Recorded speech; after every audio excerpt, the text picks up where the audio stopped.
Halo guys, welcome back with Juni. Kembali ke cerita horor dari Creepypasta Indonesia oleh penulis Artini.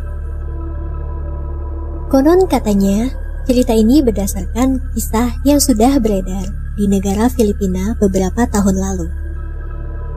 Sebuah kisah yang mengerikan tentang dua orang saudari kembar yang menemukan sebuah dompet kulit saat di dalam bis.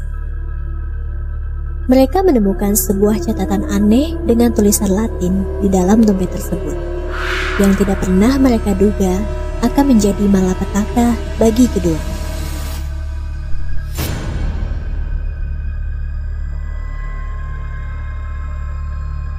Namaku Mary, dan saudari kembarku bernama Maria. Kami bersekolah di sekolah yang sama, dan sama-sama tinggal di asrama sekolah. Setiap akhir pekan, kami diizinkan oleh pihak sekolah untuk pulang ke rumah. Suatu malam, Maria dan aku pergi berbelanja ke kota sebelum pulang ke rumah. Setelah berbelanja, kami menaik bis menuju ke rumah. Di dalam bis itu, Maria menemukan sebuah dompet kulit yang tergeletak di bawah kursi penumpang yang kami duduki. Dompet itu sangat tua dan terlihat sudah agak rusak. Maria membuka dompet itu sekilas. Di dalamnya terdapat uang $20. Aku memberikan ide untuk mengambil uang itu, tetapi Maria menolaknya. Dia adalah seorang yang sangat jujur. Dia mengatakan bahwa kami harus mengembalikan dompet itu kepada pemiliknya. Ketika kami sampai di rumah, ternyata orang tua kami tidak ada di rumah. Ibu meninggalkan catatan kecil untuk kami di meja dapur, yang mengabarkan bahwa mereka sedang ada urusan bisnis di luar kota dalam beberapa minggu ke depan. Ibu meminta kami untuk menjaga diri. Kami bergegas beristirahat menuju ke kamar kami berdua. Maria membuka dompet kulit itu dan mulai menggeledah isinya. Ada kartu kredit tanpa nama, tiket bis, sebuah foto seorang pria yang masih dicetak hitam putih, dan selembar kertas yang dilipat. Maria lantas membuka lipatan kertas itu dan membacanya. Apa isi tulisan itu? Tanyaku pada Maria. Aku tidak tahu, sepertinya ini bahasa Latin, jawabnya. Aku mengambil kertas itu dan mulai membacanya. Moritem tasself tavum est extremic gefreit ave Christus Christus darum dat ravi permi est reflexum arum dat tripum extremilantanum ave satani. Bukan begitu cara membacanya, bodoh. Maria tertawa. Pengucapanmu salah. Apa kau tidak tahu, jika orang Romawi menulis bahasa Latin, mereka akan mengganti huruf U dengan huruf I. Jadi pengucapannya seperti huruf U. Oh, jika kau merasa pintar, coba bacalah tulisan itu. Sahutku pada Maria dengan kesal. Ia merebut kertas itu dari tanganku dan membacanya keras-keras. Apa artinya? Tanyaku lagi. Aku tidak tahu.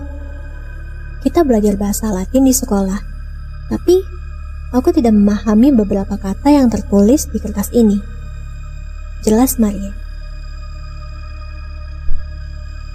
Maria melipat kembali kertas itu dan mengembalikannya ke dalam dompet kulit tersebut. Kemudian dia meletakkannya di laci meja di samping tempat tidurnya. Dia mengatakan padaku bahwa dia akan membawa dompet itu ke kantor polisi terdekat. Ketika malam hari, di mana aku sedang tertidur, aku mendengar Maria tiba-tiba melompat dari tempat tidurnya dan berlari ke kamar mandi. Ia terbatuk dan kemudian muntah-muntah. Aku turun dari tempat tidurku dan pergi untuk melihat apakah dia baik-baik saja. Aku mendapatinya duduk di atas toilet, menopang tubuhnya dengan satu tangan ke dinding. Dia menangis. "Apa yang terjadi, Maria? Ada apa denganmu?" Tanyaku panik. Tapi Maria tidak menjawab. Dia hanya mengebaskan tangannya, menyuruhku agar tidak terlalu khawatir. Keesokan paginya, Maria demam. Dia bilang kepalanya pusing sekali. Rasanya tidak sanggup untuk kembali ke asrama. Dia juga memintaku untuk kembali ke asrama sendiri, memberitahu kepala asrama bahwa dia sedang sakit dan akan segera kembali setelah ia merasa pulih. Pada akhirnya, aku kembali ke asrama sendirian. Tidak terasa, sudah hampir seminggu berada di asrama. Tetapi Maria tidak pernah muncul. Aku mencoba mengiriminya pesan, tetapi ia tidak pernah membalas. Juga tidak pernah menjawab ponselnya setiap kali aku mencoba menghubunginya. Hingga di akhir pekan berikutnya, ketika aku pulang ke rumah, aku mendapati rumah kami dalam keadaan gelap. Ada bebauan busuk yang terbawa oleh udara. Bau itu seperti bau bangkai. "Maria? Maria, di mana kamu?" Aku berteriak dan mencoba mencari keberadaannya. Ketika aku naik ke lantai atas, aku melihat Maria baru saja keluar dari kamar mandi. "Maria, bau apa ini? Seperti bau bangkai tikus," tanyaku padanya seraya mengerutkan hidung. Dia menganggukkan kepalanya dan berkata, "Bau itu berasal dari rumah tetangga. Anjing mereka mati ditabrak mobil. Sebelum mati, anjing itu masuk ke rumah tuannya dan berakhir di sana." "Kenapa mereka tidak menguburnya?" tanyaku. Tetangga pemilik anjing itu sedang berlibur dan belum kembali sampai sekarang. Gerbangnya terkunci, tidak ada yang bisa masuk ke rumahnya. "Benarkah? Kalau gerbangnya terkunci, bagaimana anjing itu bisa masuk ke dalam rumah itu?" "Aku tidak tahu," jawab Maria yang tiba-tiba saja membentakku.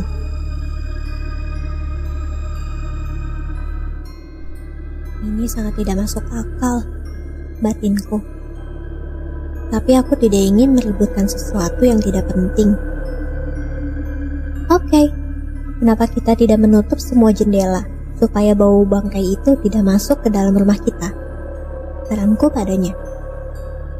Bau busuknya membuatku mual. Maria beranjak dan segera menutup semua jendela di rumah kami. Kemudian, aku membuat makan malam dan memanggil Maria untuk makan bersama. Tetapi, dia menolak untuk makan apapun karena sedang tidak berselera. Jadi, aku menghabiskan makan malamku sendirian. Malam itu, ketika aku mencoba tidur, aku masih mencium bau bangkai di kamarku. Baunya sangat menyengat, hingga aku harus menyemprot pengharum ruangan di setiap sudut.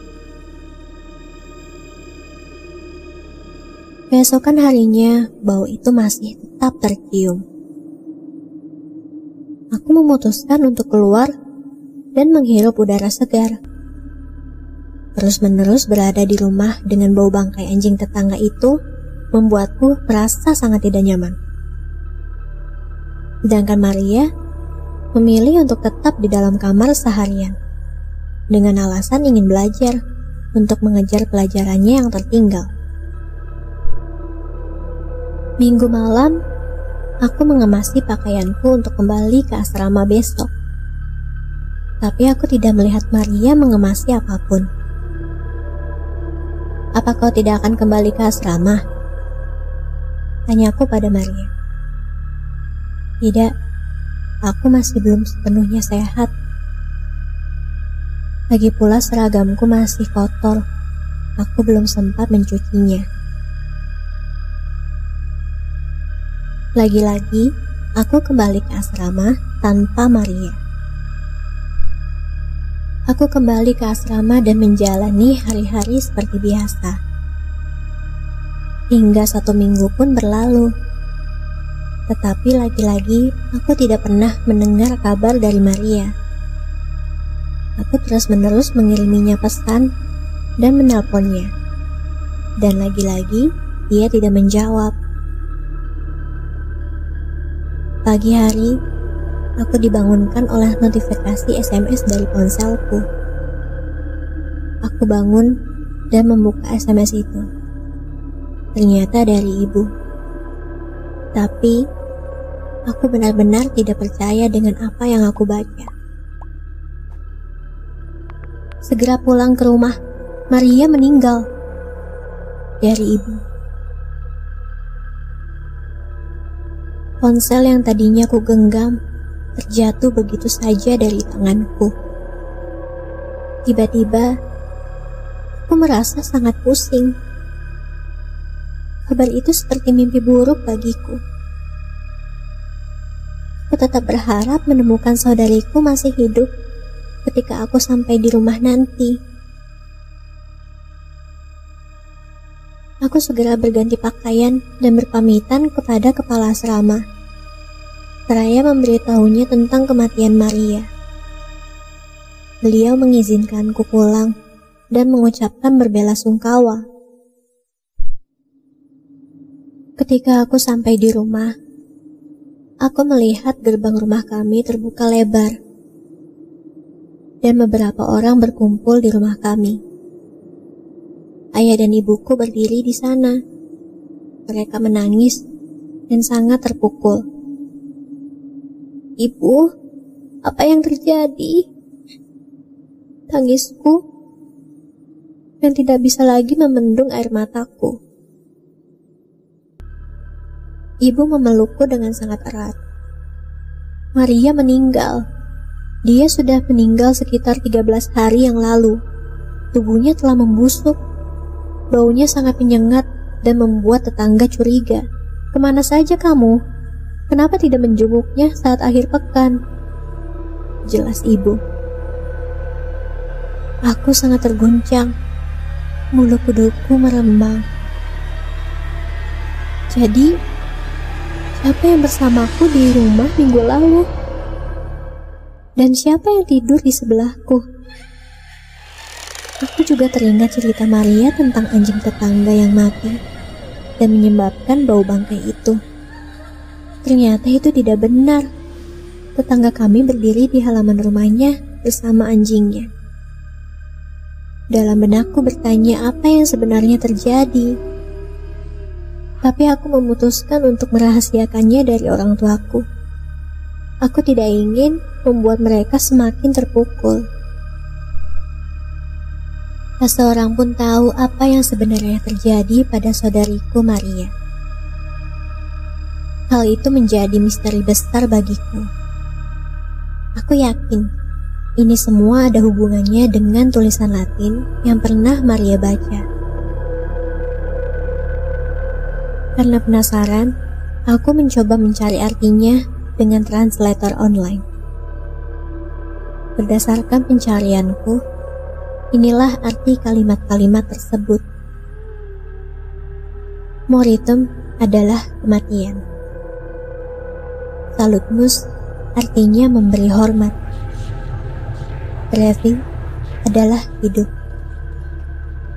Ave versus Kristus adalah seruan untuk antikristus. Reflexum adalah bayangan. Dextremi Lantanum artinya adalah kebangkitan selama 13 hari.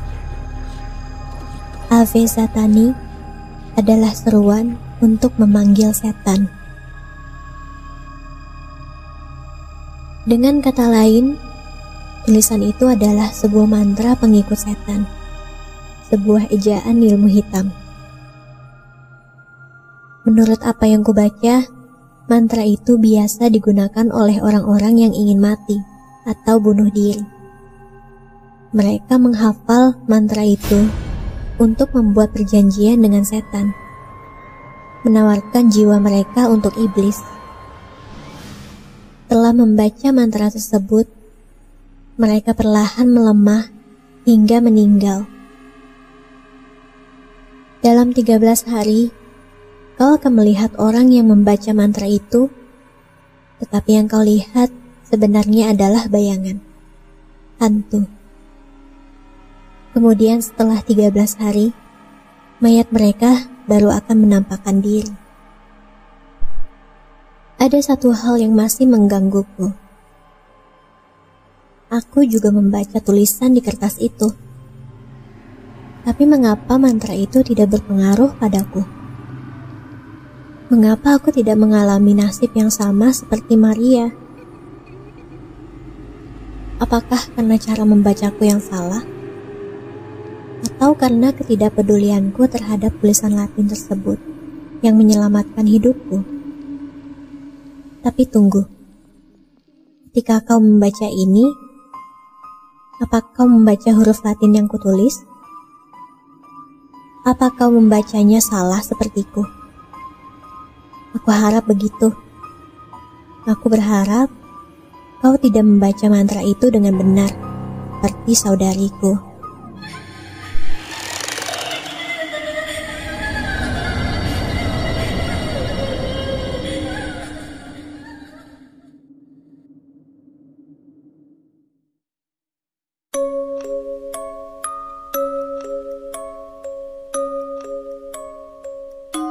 Thank you buat semua yang udah dengerin cerita ini. Well, aku nggak tahu sih cara bacain mantra tadi itu benar atau salah. Tapi semoga nggak akan terjadi apa-apa setelah aku bacain cerita ini. Karena aku masih mau bacain cerita horor lain buat kalian. So, jangan lupa like dan komen pendapat kalian tentang cerita ini. Subscribe channel US Art sebagai dukungan kalian dan sampai jumpa di konten berikutnya. See ya!